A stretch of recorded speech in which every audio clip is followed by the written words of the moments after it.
Fierro at Alliance MMA. Eric, first question is Dominick. He's coming back. For you, how's it been kind of seeing him go through all these things and now finally seeing like a light at the end of the tunnel? I think these things happen to every athlete. Everybody goes through their own trials and tribulations, but I've seen Dominick evolve into different aspects of the sport, whether it be as an analyst, as a coach, as a training partner. And I mean, the kid never stops, and he never gave up on himself. So I'm here to support him and help him reach his goals. You as a coach, going into that matchup, does it worry you a bit, given the long layoff that Dominick's had? Would you rather he take maybe 1 or 2 fights to really make sure the knee's okay and get that condition back? No.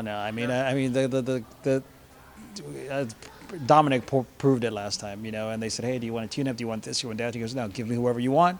I'll go in there and fight. The truth of the matter is, if you're training the right way, you're healthy, you're doing the things you're going to be doing, we'll know and hear how you're going to perform before you get out there.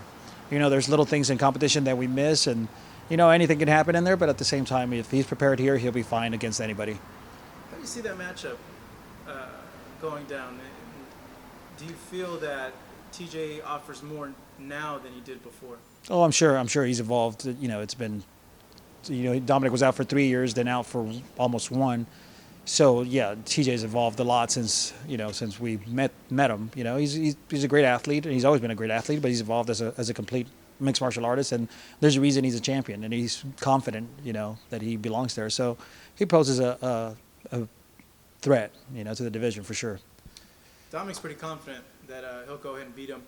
And when you're looking at him, how do you feel that match would play out with TJ? Yeah, that's the question everybody wants to know. Yeah. That's the We're question. all interested. That's the question everybody wants to know. One person would say, the styles are pretty similar, in a way. We saw TJ use a lot of the movement against Barao, and it had a lot of people like, whoa, he moved just like Dominick in that fight, So I'll put it to you like this: it's not necessarily the movement; it's an understanding of what it is you're doing or what you're looking for.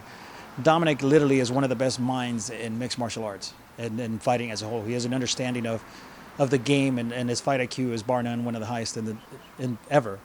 So what happens in that type of matchup? Well, it depends on what Dominick wants to do.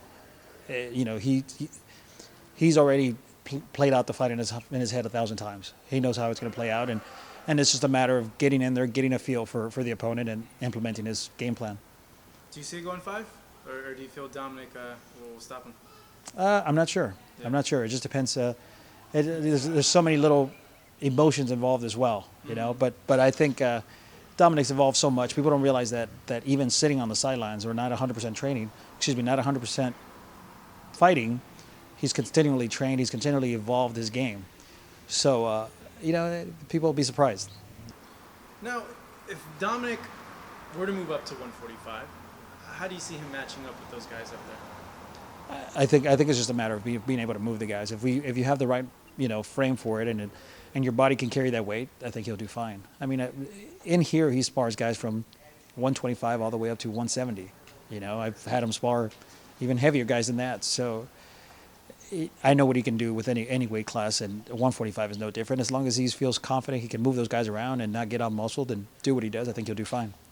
Now, I remember I saw a thing. I didn't ask Dominick this. I wanted to. I don't know how it slipped my mind. I saw Dominick at the Mayweather Boxing Club, and he got a chance to talk to Floyd, and he was like asking him a lot of questions, and I know Floyd gave him a lot of advice.